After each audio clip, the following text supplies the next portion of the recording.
group of people an unfair advantage.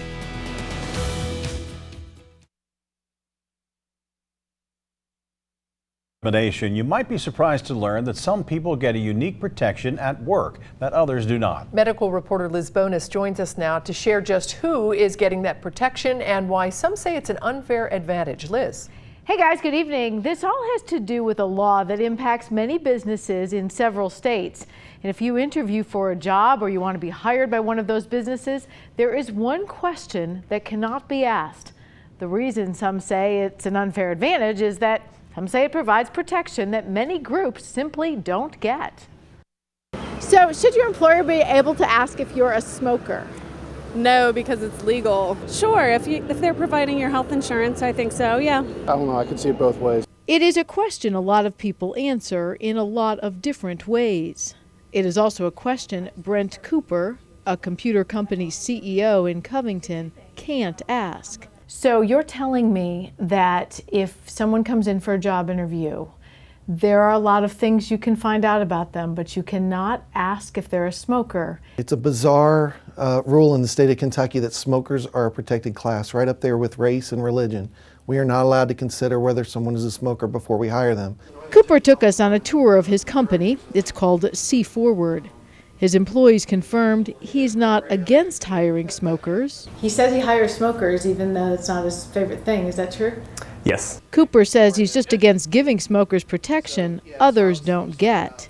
It is all part of a little-known law in several states, including Kentucky and Indiana, which prohibits any type of discrimination against smokers. Bob Huffer is an employment attorney who says this law has a rich history in many states such as Kentucky, where smoking was big business. We can't discriminate against really those people and those organizations that really feed the Commonwealth with a lot of dollars in taxes. But if an employer can ask about smoking habits, what other health habits might be considered when hiring? So are we on a slippery slope, though, if you take away this protection? Could they start asking me what I eat for lunch? Is there discrimination that we could risk for obesity and other things? I think that's already the case. Really smokers are the only protected class outside of the normal ones that we think of: gender, race, religion, national origin, disability. So when you throw in a special classification for smokers, you're really giving them an entitlement that really none of the rest of us who are non-smokers have.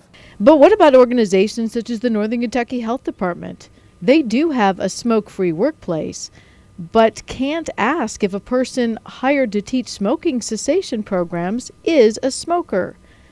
A big problem, according to those in the public health department, because Kentucky leads the nation in adult smoking rates. Well, the health department stopped short of saying the protected class law should be repealed. Right now, I think that's a gray area for us on seeing if it actually reduces our smoking rates. Stephanie Vogel told me it's clear, however, that policy changes do help reduce smoking, something needed in Kentucky to improve health because about 1 in 4 people are smoking.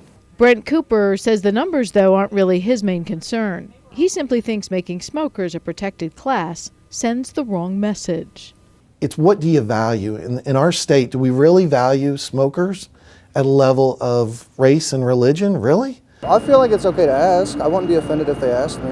That's a good question. I don't know. I know it's a private thing, but it does affect your health in a negative way. So I think that an employer should be able to ask that.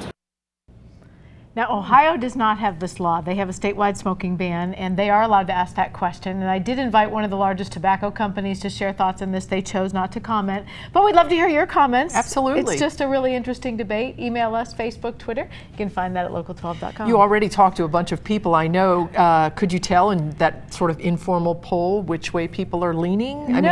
More for or against? I was surprised that actually there was a fair balance because a lot of people asked the question I did. Well, if they can ask that, what else do they ask? But then he said, I can ask you what you eat for lunch. Right. I can ask